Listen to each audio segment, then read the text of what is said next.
Can you even afford this place?" My sister leaned back in her chair, smirking as if she'd just delivered the punchline of a joke.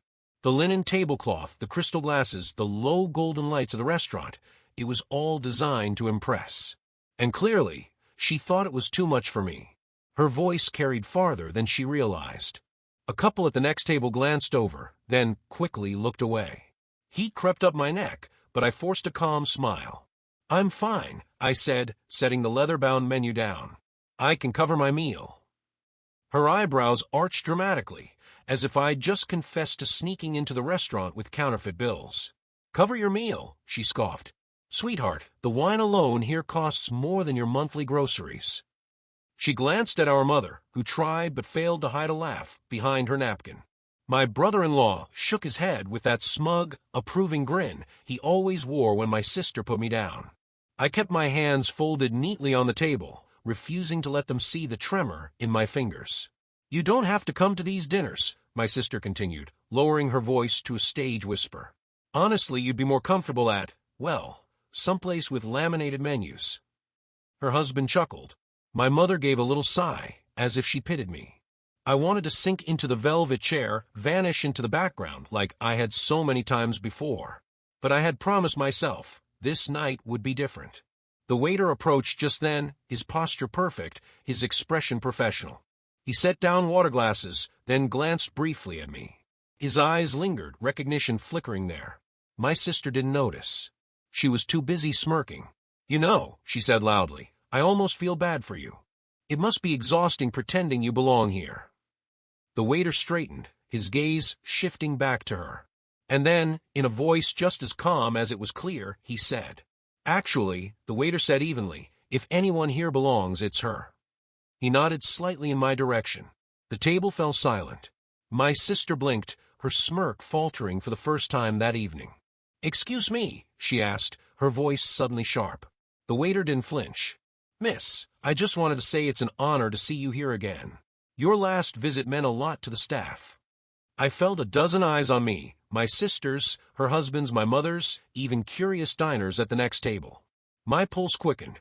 My sister let out a brittle laugh. "Oh, please. Are you confusing her with someone else? She doesn't exactly dine at places like this."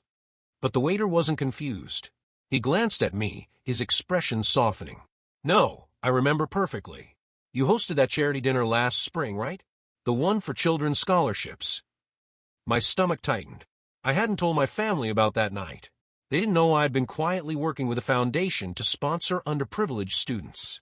To them, I was still the one with the cheap life, the one they could ridicule over every glass of wine. "Yes," I said quietly. "That was me." The waiter smiled politely. "Our manager still talks about how generous you were with the staff. Not many guests treat us that kindly. We were all hoping you'd return." A heavy silence settled over the table. My sister's smirk was gone now, replaced by a strained expression. She opened her mouth, then closed it again. My mother shifted uncomfortably in her chair, fiddling with her napkin. My brother-in-law looked annoyed, like the punchline of his favorite joke had just been stolen. I sipped my water, my hands finally steady. "Well," I said lightly, "it seems I can afford to be here after all."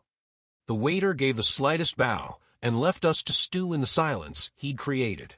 And in that silence, I watched my sister's expression harden, her pride stung. She wasn't done with me yet. The silence at the table stretched until it became unbearable. My sister finally forced a laugh, sharp and brittle like glass cracking. "Well, isn't that sweet," she said, swirling her wine. "Playing philanthropist in your spare time. I suppose everyone needs a hobby."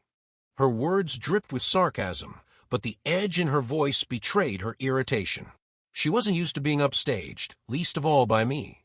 "I wouldn't call it a hobby," I replied evenly. "It's something that matters." My brother-in-law snorted. "Matters? Come on.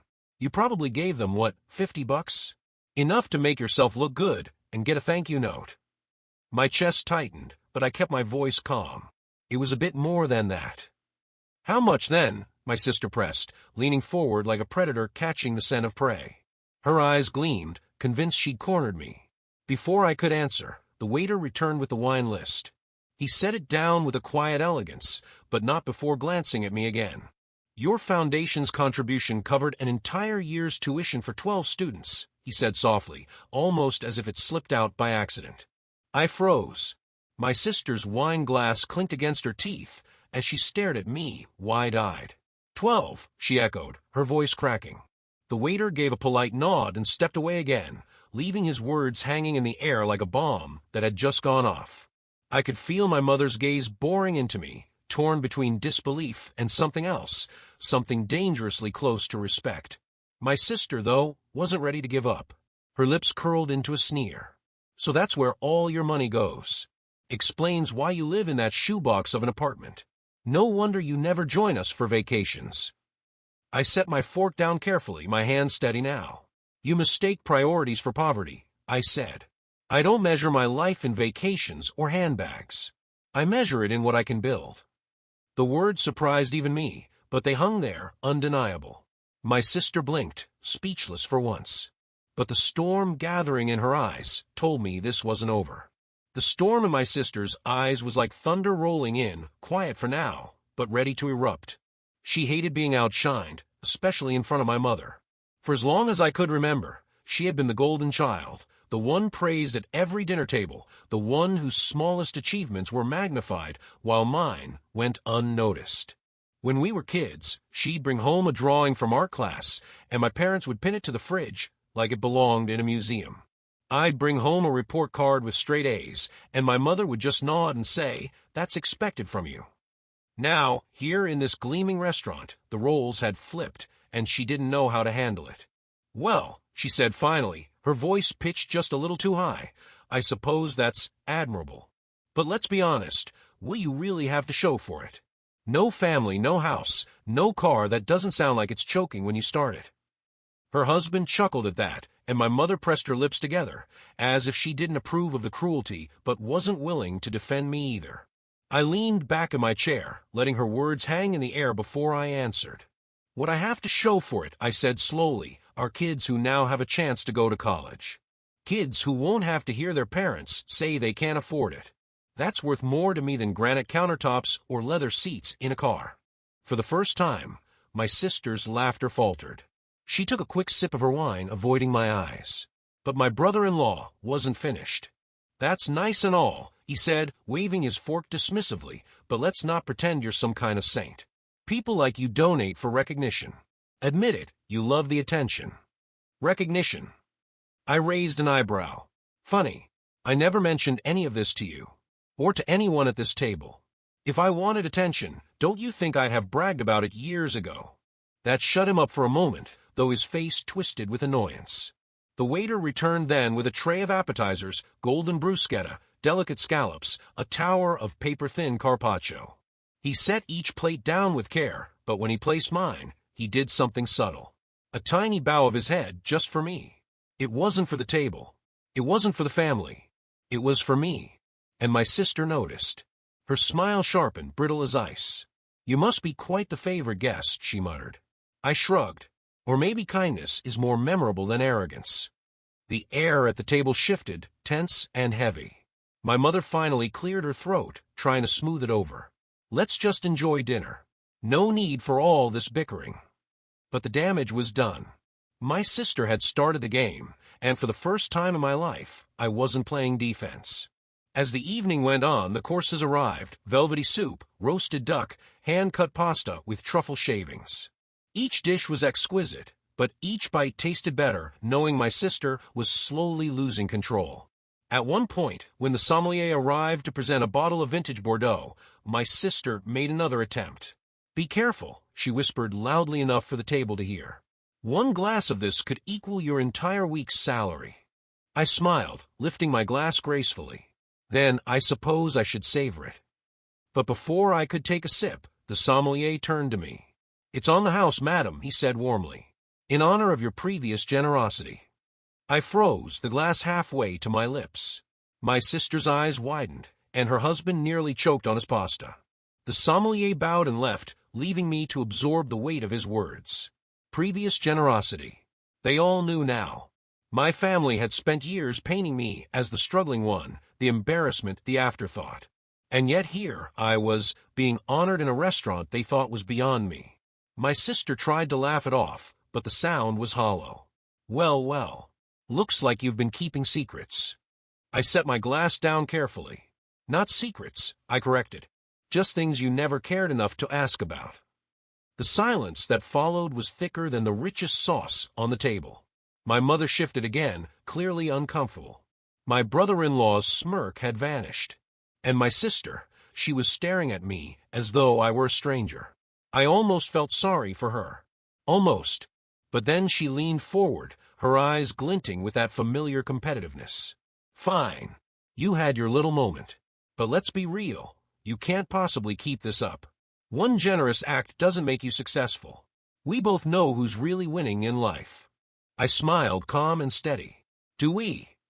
Because what she didn't know, what none of them knew, was that tonight the truth was only beginning to come out. The waiter reappeared, gliding across the polished floor with the kind of quiet grace that made every eye follow him. He stopped at our table, holding a folded envelope on a silver tray. For you, madam, he said, placing it delicately by my plate. Confused, I glanced at him. His eyes flickered with something, respect, perhaps even gratitude, before he bowed slightly and stepped back. My sister immediately pounced. What's this? A bill you can't pay, she sneered, laughing too loudly. But when I opened the envelope, her laughter faltered. Inside was a handwritten note on thick stationery, signed by the restaurant's manager. Thank you again for your continued support of our scholarship fund. Tonight's meal is complimentary, with our gratitude. M. I folded the note slowly, deliberately, letting the silence stretch. My heart thumped, but my face remained calm. Well, my sister pressed, her voice tight. What is it? I slid the note across the table toward her.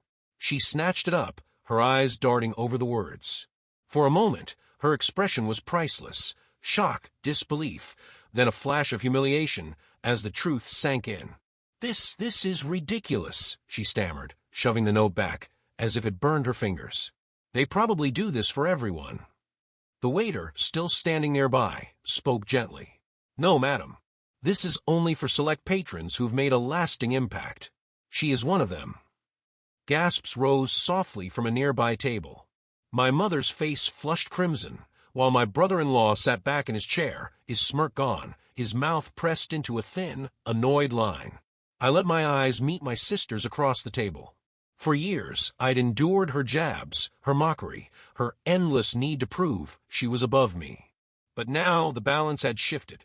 Seems, I said lightly, lifting my glass, I can afford more than you thought. The waiter bowed once more before leaving us to stew in the tension he had just confirmed. My sister's hand trembled as she set down her wine. So what? You give a little money, they treat you like royalty. It doesn't change the fact that I've built a real life, husband, house, respect. You're still sitting here alone. Her words were sharp, but they no longer pierced me the way they once did. Instead, I felt something unexpected pity. I leaned forward, my voice calm, almost gentle. You measure your worth by what you can show off. I measure mine by what I can give.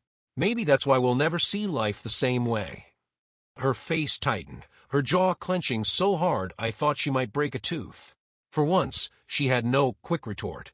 And in that silence, I felt years of her shadow finally lift.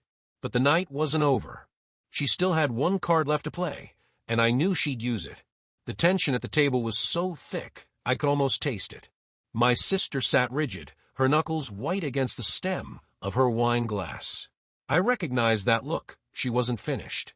She was searching for a way to claw back control, to pull me down into the dirt where she thought I belonged. So tell me, she said suddenly, her voice dripping with mock sweetness, how exactly did you even afford to donate that much money? Don't tell me you won the lottery. Or, her eyes sparkled with malice, maybe you've been hiding a sugar daddy all along. Her husband chuckled like it was the cleverest thing he'd ever heard.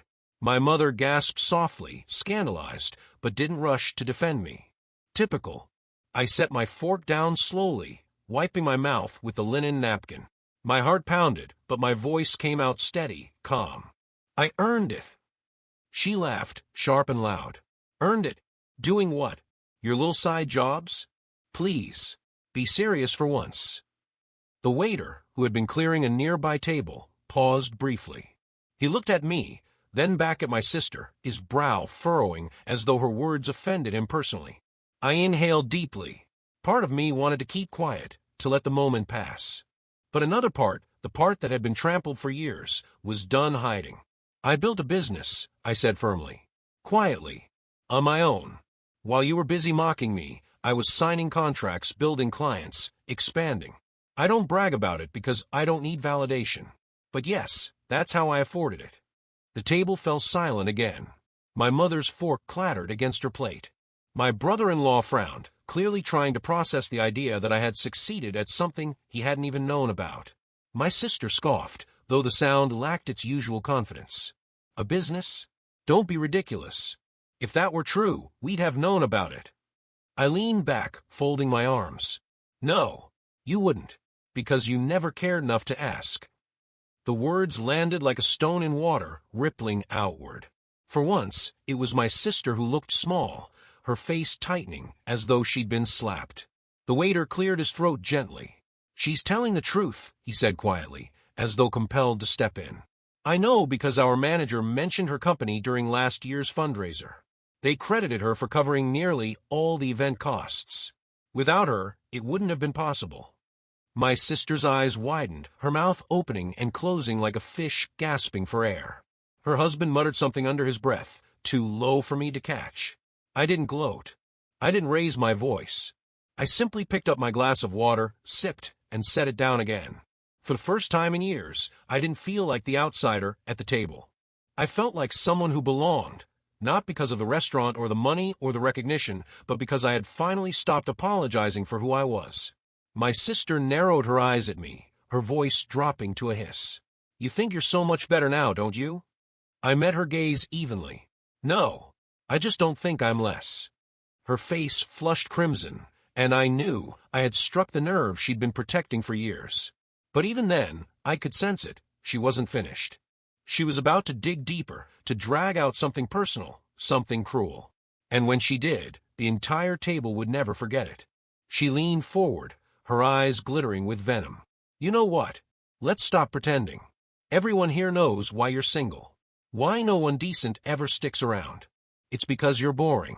You bury yourself in your little projects, and in the end, you've got nothing. No husband, no kids, no real family.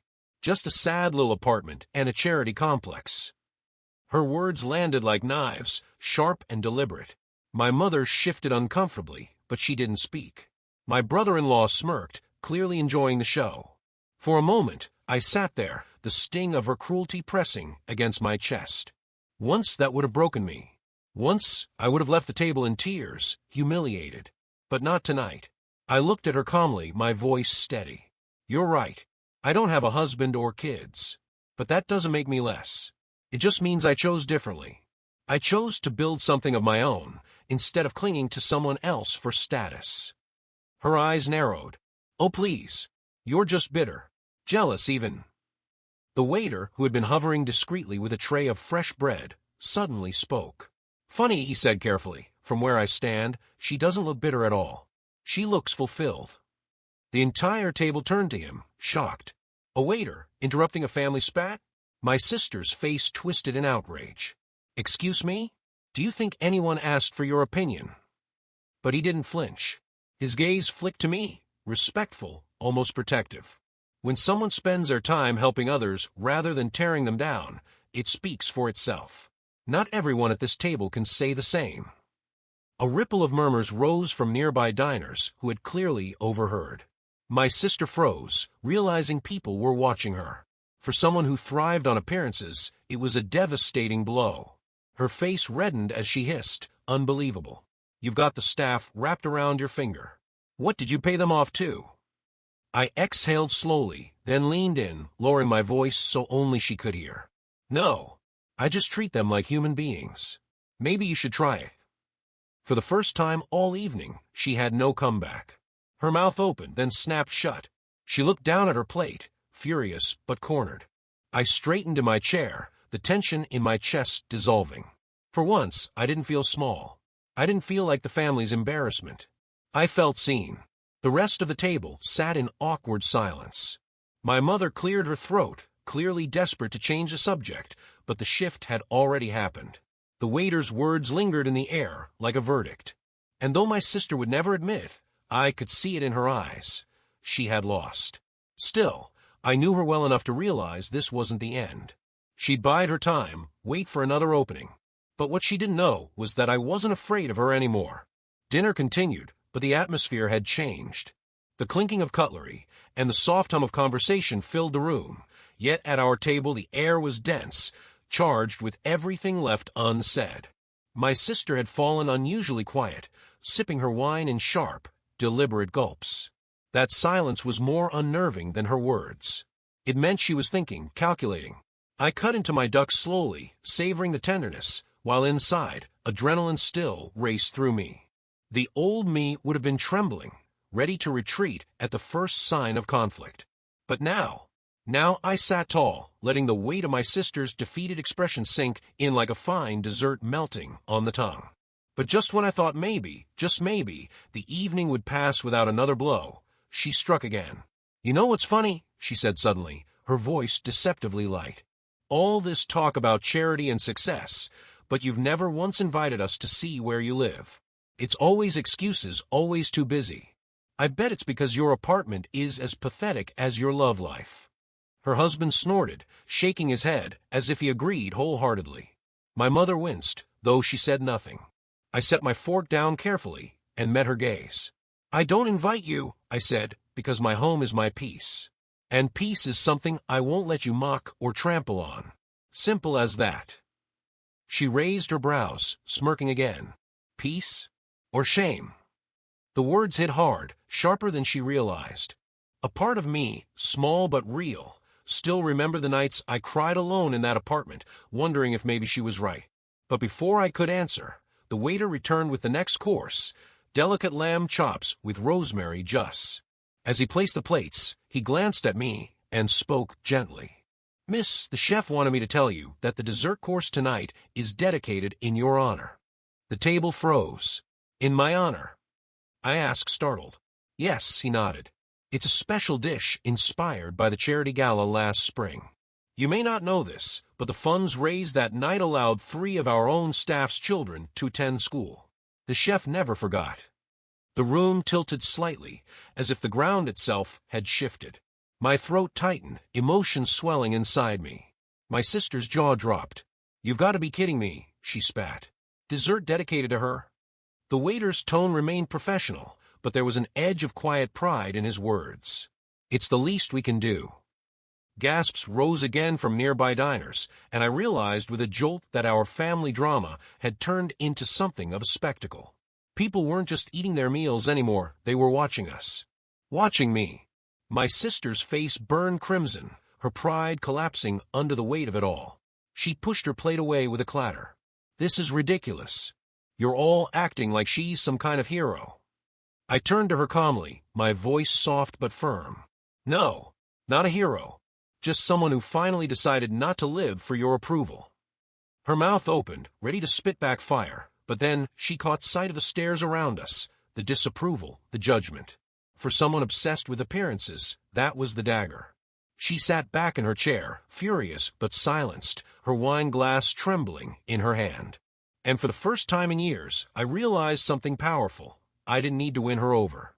I had already won by not letting her destroy me. When dessert arrived, an exquisite chocolate soufflé with raspberry glaze, the chef himself appeared. He placed the plate in front of me, bowed slightly, and said, "Thank you." Just that. 2 words. But they echoed louder than all of my sister's sneers combined. The restaurant broke into polite applause. My face flushed hot, but this time not from shame. From pride. Across the table, my sister sat stiff, her smile brittle, her eyes dark with rage.